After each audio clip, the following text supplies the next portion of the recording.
Salut les fans d'apiculture, j'espère que tu vas bien, c'est Mathieu.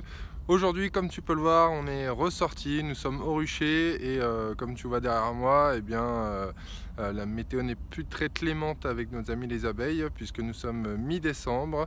Ça a bien changé, plus de feuilles, tout est au sol. Donc petite vidéo sur une question que vous avez été plusieurs à me demander. Faut-il ou pas laisser les planches de contrôle de varroa en dessous le plancher? Alors moi, je vais répondre à cette question tout de suite dans le reste de la vidéo. Juste avant, je t'invite à nous rejoindre sur la page Facebook, la chaîne YouTube et l'Instagram de la Fabrique qui pique. Si ce n'est pas déjà fait, tu as ton cadeau offert en dessous de la description. Un e-book sur 10 plantes mellifères utiles aux abeilles tout au long de la saison. Alors, faut-il ou pas laisser la planche de contrôle varroa, cette petite plaque blanche que souvent on va retrouver sous nos ruches? Moi, je les laisse pour différentes raisons. La première, c'est que cela me permet de contrôler la colonie par le dessous. En fait, tu vois l'évolution en fait de la colonie dans la ruche sans ouvrir. Pourquoi? Parce qu'en désoperculant leurs alvéoles de cire pour consommer le miel stocké pendant l'été, ces résidus vont tomber au fond de la ruche.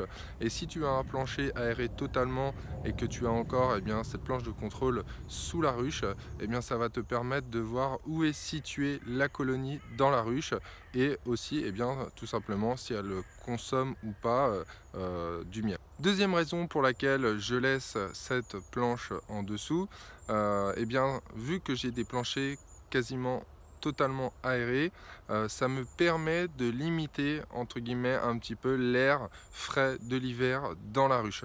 Alors la planche ne recouvre pas la totalité du plancher, mais une bonne partie, puisqu'il faut, comme tu le sais, laisser de la ventilation. Les abeilles craignent l'humidité, mais pas le froid. Donc cela me permet de réduire l'entrée d'air froid dans la ruche. Troisième raison, tout simplement pour continuer à compter le varroa pendant l'hiver. S'il y a des chutes, comme ça tu le verras. Tu pourras voir au fil de la saison si tu as une continuité sur la chute du varroa ou plus du tout. Bon, ce qui ne veut pas dire non plus que tu n'as plus de varroa, mais peut-être qu'il y a une diminution de la présence du varroa tout au long de la saison de l'hiver. Quatrième raison, je laisse ces planches de contrôle sous les ruches toute l'année. Tout simplement pour éviter de les stocker chez moi. Alors tu n'as peut-être pas non plus de place chez toi pour les stocker, ou si ton rucher n'est pas à proximité pour éviter de faire des allers-retours avec du matériel non-stop, moi j'ai décidé de les laisser en dessous parce que ça m'évite de me balader tout le temps avec ces planches. Je sais qu'elles sont sous les ruches, au rucher, et non pas soit dans un box, dans un garage ou dans un grenier, je ne sais où, et on n'arrive pas à remettre la main dessus.